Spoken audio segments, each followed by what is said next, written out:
Hey everyone, welcome back to my YouTube channel. This video is gonna be a super short one, but I really wanted to share this cute Christmas card because I thought it was a fun idea and a new way maybe to use your dice. So here is, maybe not a new way, but just a fun mix of them.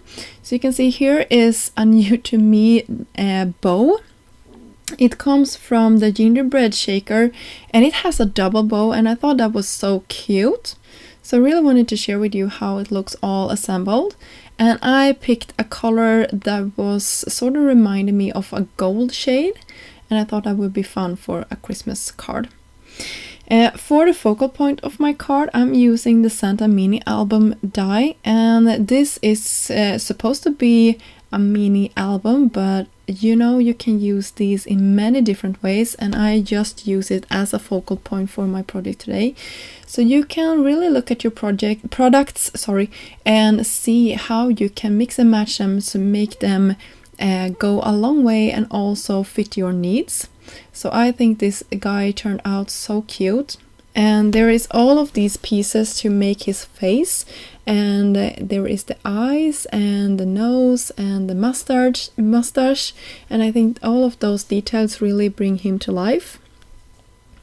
I also used these holly leaves and some berries, and I thought they looked really cute on top of that bow, and also a good focal point for that one. And then I brought everything together with some more foam just to give it some dimension from the Santa itself.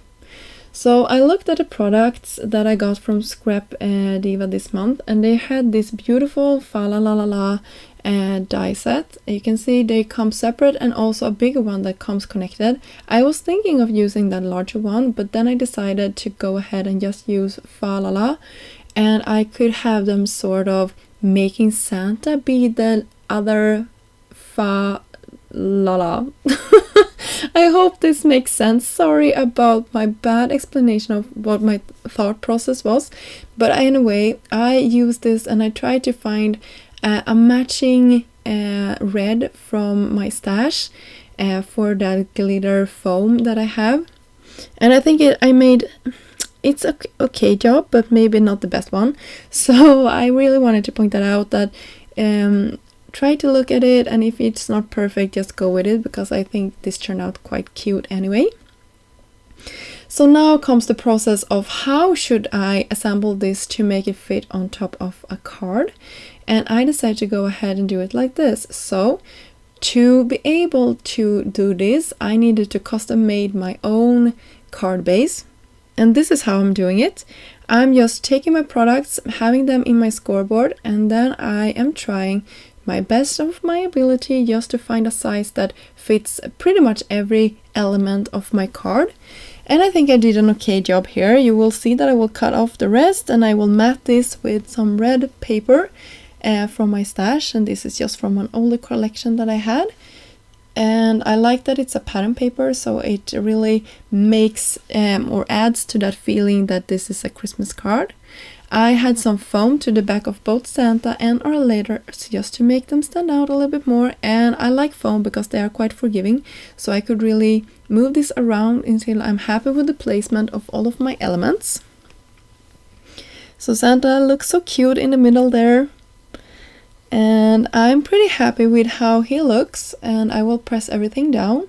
I wanted to give him some rosy cheeks. There is definitely cheeks in this set as well, but I didn't want to cut them, and I didn't have a color that I thought looked good with that skin color that I used. So I decided to just use a Copic marker. I believe it was R20. And then of course a white gel pen to go around the entire face, making some dots and lines here and there just to make it a little bit more interesting, I guess. I also tried it on top of the glitter cardstock, and that actually worked out pretty nice.